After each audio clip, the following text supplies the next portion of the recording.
Students, आज हम अपना नया चैप्टर स्टार्ट करने जा रहे हैं जो कि है आपका मैग्नेटिज्म और मटेरियल्स। ठीक है, मैटर, जो कि आपका काफ़ी पार्ट उसमें से एलिमिनेट हो चुका है। ठीक है, जो आपका केमिस्ट्री से रिलेटेड पार्ट था कि type of material, dia, ferro, para, ये सब जो थी ये आपके ओमिट हो चुके हैं फिजिक्स पोर्शन से। ठीक है, अब देखिए जो आपको आज स्टडी करना है मैग्नेटिज्म चैप्टर से, मैटर और मैग्नेटिज्म, उसमें है आपका current loop as a dipole.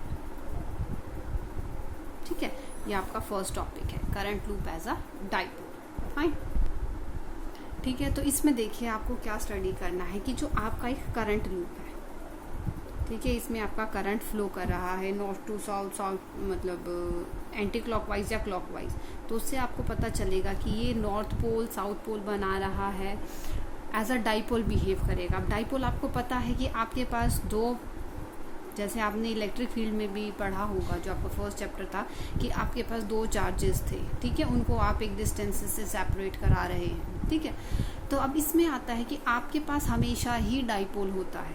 ठीक है, जो मैग्नेट होता है it always exist in a dipole, कि उसके पास दो पोल्स होते हैं, एक नॉर्थ पोल है एक साउथ पोल है, मोनोपोल नेवर एग्जिस्ट। तो मैग्नेट जो है ये हमेशा ही डाइपोल होती है। ठीक है, हमेशा ही हम इसको क्या बोलते हैं, हम डाइपोल बोलते हैं। तो आज आपको स्टडी करना है कि जो करंट लूप है क्या ये as a magnetic dipole behave करता है या होता है। ठीक है, अब देखो कि आप लोगों ने ये स्टडी किया, ठीक, कि हमने देखा कि मैग्नेटिक मूवमेंट, अगर हम मैग्नेटिक मूवमेंट की बात करते हैं तो मैग्नेटिक मूवमेंट क्या होता है, current into area. Magnetic movement यही होता है आपका, करंट इनटू एरिया। अब देखो अगर हम करंट इनटू एरिया, अब यहाँ पर ये हमका, और इससे पहले भी आपने देखा था कि मैग्नेटिक फील्ड हमने कैलकुलेट किया था, है ना, हमने इस तरीके से कैलकुलेट किया था ना मैग्नेटिक फील्ड, इससे प्रीवियस चैप्टर में, कि हमने एक रिंग ली थी और उसके एक्सिस पर हमने मैग्नेटिक फील्ड कैलकुलेट किया था। इस तरीके से हमने निकाला था, जो उधर कैंसल आउट हो रहा था इधर, है ना, आपके पास सिर्फ इसका इस तरीके से हमने निकाला था, जिसका कि फॉर्मूला आया था मैग्नेटिक फील्ड का mu naught I a square upon 2r² plus a square और पावर 3/2। ये फॉर्मूला हमने डिराइव किया था बायोट-सैवर्ट्स लॉ से, है ना। तो हमने देखा था कि जो रिंग है या ये लूप ही था आपका करंट कैरिंग लूप, तो वो एज अ मैग्नेट बिहेव कर रहा है। ठीक है, अब मैग्नेट तो बिहेव कर रहा है। अब ये देखो अंडरस्टूड सी बात है कि मैग्नेट है तो उसके पास नॉर्थ और साउथ दोनों चीज होंगी, तो डाइपोल तो है ही है। ठीक है, तो ये अंडरस्टूड सी बात थी जब हमने यहाँ से किया था कि जो ये लूप है करंट कैरिंग लूप, वो एज अ डाइपोल बिहेव करेगा। लेकिन फिर भी हमें बोला गया है करने के लिए, तो हम एक दो पॉइंट्स इससे रिलेटेड डिस्कस कर लेते हैं। ठीक है, तो अब देखिए ये आपका करंट कैरिंग लूप है। ठीक है, अब करंट कैरिंग है तो इसमें आपने ये 10th क्लास में भी स्टडी किया है, तो आप यही बोल सकते हैं कि आप इसको जस्ट ब्रश अप कर रहे हैं, और हम इस फॉर्मूले से थोड़ा सा रिलेट करेंगे इसको, कि अगर आपके पास, देखिए आपने ये किया था कि हम मैग्नेटिक मूवमेंट का डायरेक्शन कैसे निकालेंगे। ठीक है, मैग्नेटिक मूवमेंट का हम डायरेक्शन निकालते हैं कि हम अपने राइट हैंड के फिंगर्स को कर्ल करेंगे in the direction of current, और जो थंब होगा वो जिस डायरेक्शन में आपको पॉइंट आउट करेगा, तो वो क्या होगा, आपका डायरेक्शन ऑफ मैग्नेटिक मूवमेंट होगा। ठीक है, तो अब देखिए यहाँ से आपके पास क्या आ गया, ये क्लॉकवाइज डायरेक्शन में मूव कर रहे हैं। ठीक है, क्लॉकवाइज डायरेक्शन में हैं, तो इसका मतलब क्या है, जो फिंगर को आपने क्या किया, कर्ल किया, और थंब को पहले डायरेक्ट किया in the direction of current. ठीक है, थंब को डायरेक्ट किया in the direction of current, और जो फिंगर्स जहाँ कर्ल करेंगी, तो ये कर्ल किस साइड करेंगे, आपके इनसाइड, इस तरीके से कर्ल करेंगी इनसाइड, इस तरीके से कर्ल होगा आपका फिंगर्स का। तो ये क्या होगा, ये जो डायरेक्शन बता रहा है, ये किसकी डायरेक्शन आ रही है, आपकी मैग्नेटिक मूवमेंट की डायरेक्शन आ रही है। किसकी डायरेक्शन आ रही है, आपकी मैग्नेटिक मूवमेंट की डायरेक्शन आ रही है। अब देखो अगर डाइपोल की अगर हम बात करें, तो इसका मतलब इस लूप के पास इसका नॉर्थ पोल भी होगा, और इस लूप के पास इसका साउथ पोल भी होगा, तभी तो ये एज अ डाइपोल बिहेव करेगा। नॉर्थ पोल और साउथ पोल दोनों चीजें होंगी इसके पास, then only it will behave as a dipole. तो अब देखिए नॉर्थ पोल और साउथ पोल के लिए, अगर आपके पास करंट क्लॉकवाइज है तो वो होता है आपका नॉर्थ पोल। करंट अगर आपका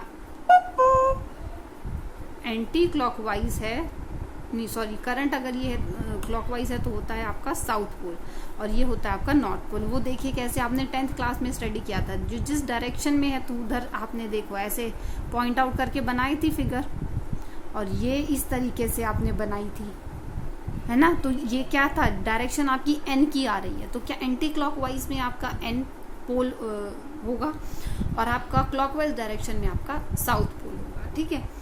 तो अब देखिए इस लूप की अगर हम बात करते हैं तो इस लूप में क्या हो जाएगा आपका, ये किस डायरेक्शन में है, क्लॉकवाइज। तो आप इस लूप को जिधर से भी देखेंगे, ठीक है, अगर आप इसको ऊपर से देख रहे हैं, सपोज ये डायरेक्शन जो है अगर हम इसको ऊपर की साइड से देखेंगे तो ऊपर की साइड से देखने पर क्या है, ये आपका क्लॉकवाइज। तो ऊपर अगर जो होगा वो आपका क्या बन जाएगा, आपका साउथ पोल। अगर आप इस लूप से नीचे देखेंगे तो आपके पास क्या बन जाएगा, नॉर्थ पोल। तो सपोज आपके पास कोई भी रिंग है, ठीक है, तो उस रिंग में अगर आप अपवर्ड डायरेक्शन से देख रहे हैं, ऑब्वियसली बात है अगर आपके पास रिंग है उसमें करंट फ्लो कर रहा है तो एक साइड से आपको दिखेगा कि वो क्लॉकवाइज फ्लो कर रहा है, दूसरी साइड से दिखेगा आपका एंटी क्लॉकवाइज फ्लो कर रहा है करंट। ऑब्वियसली बात है क्योंकि आप जैसे अपनी डायरेक्शन चेंज करेंगे तो करंट की डायरेक्शन भी चेंज हो जाएगी अकॉर्डिंगली। तो जिस साइड से आप देखेंगे कि इसमें क्लॉकवाइज करंट फ्लो कर रहा है तो उस साइड होगा क्या, आपका साउथ पोल। जिस साइड से आपको लगेगा कि इसमें करंट फ्लो कर रहा है एंटी क्लॉकवाइज डायरेक्शन में तो उधर क्या होगा, आपका नॉर्थ पोल, ठीक है। ये सब चीज ये आपने क्या है 10th क्लास में स्टडी किया था आपका रूल, ठीक है। और जो अभी हम स्टडी कर रहे हैं वो है हमारा क्या, कर्लिंग द फिंगर। आपको कर्ल करनी है अपनी फिंगर, वो आपके डायरेक्शन बताएंगे, थंब को आपको किस डायरेक्शन में रखना है, in the direction of current. ये आपने अपने पहले भी पढ़ा है, राइट हैंड थंब रूल आप बोल सकते हैं, ठीक है। तो राइट हैंड जो आपका है वो यूज होगा इसमें, और जो कर्लिंग ऑफ फिंगर होगी वो आपको क्या है, डायरेक्शन बताएगी, फाइन। तो आपका देखिए जो अब देखिए इसको हम बोल सकते हैं कि आपका ये आपने ये पढ़ा था कि आपके जो मैग्नेटिक लाइंस है वो आपका क्लोज लूप बनाती है, मैग्नेटिक लाइंस जो है वो आपका क्लोज लूप बनाती है। तो देखिए आउटसाइड द लूप अगर हम बात करें तो आपका जो मैग्नेटिक मूवमेंट है या जो आपके लाइंस बन रही है, मैग्नेटिक फील्ड लाइंस है, वो किधर से जा रही है, नॉर्थ टू साउथ जा रही है। और अगर अंदर की बात करें तो आप अगर मैग्नेटिक फील्ड के अंदर की बात करें तो आपकी साउथ टू नॉर्थ आ रही है मैग्नेटिक फील्ड लाइन, ठीक है। तो ये चीज आपको ध्यान रखनी है कि आउटसाइड द मैग्नेट की बात कर रहे हैं या इनसाइड द मैग्नेट की बात कर रहे हैं, ठीक है। आप लोगों ने 10th क्लास में स्टडी किया था कि आपके पास इस तरीके से मैग्नेट है, साउथ है, ये नॉर्थ है, ठीक है। तो आउटसाइड की बात करें तो नॉर्थ से साउथ जा रही है और इनसाइड की बात करें तो साउथ से नॉर्थ आ रही है, ठीक है। तो ये क्या था आपका current loop as a dipole की, इसके पास नॉर्थ पोल भी है, साउथ पोल भी है। और अगर हम इसको मैथमेटिकली अगर हम फॉर्मूले से रिलेट करते हैं तो आप उस तरीके से भी देखिए कि मैग्नेटिक फील्ड प्रोड्यूस होगा, ठीक है। बहुत आप देख लीजिए, अगर आप बोलते हैं कि ए हमने क्या लिया था, रेडियस लिया था अपना, और आर क्या लिया था हमने, डिस्टेंस लिया था, फाइन। तो आपके पास ये अगर हम इसको देखें B equals to mu naught I a square upon 2r² plus a square raise to the power 3/2। तो अब अगर हमारा ये डिस्टेंस बहुत ज़्यादा है एज कंपेयर टू ए जो हमारा रेडियस है, तो हम क्या लिख सकते हैं इस फॉर्मूले को, mu naught I a square 2r square से स्क्वायर कैंसिल हो जाएगा r³ हमारा ये फॉर्मूला बन रहा था, ये फॉर्मूला बन रहा था। तो अब देखिए अगर करंट कैरिंग लूप की बात कर रहे हैं तो हमारे पास क्या हो जाएगा, एरिया क्या हो जाएगा पाई, और जो हमने रेडियस लिया पाई ए स्क्वायर हो जाएगा, यही हो जाएगा ना पाई ए स्क्वायर।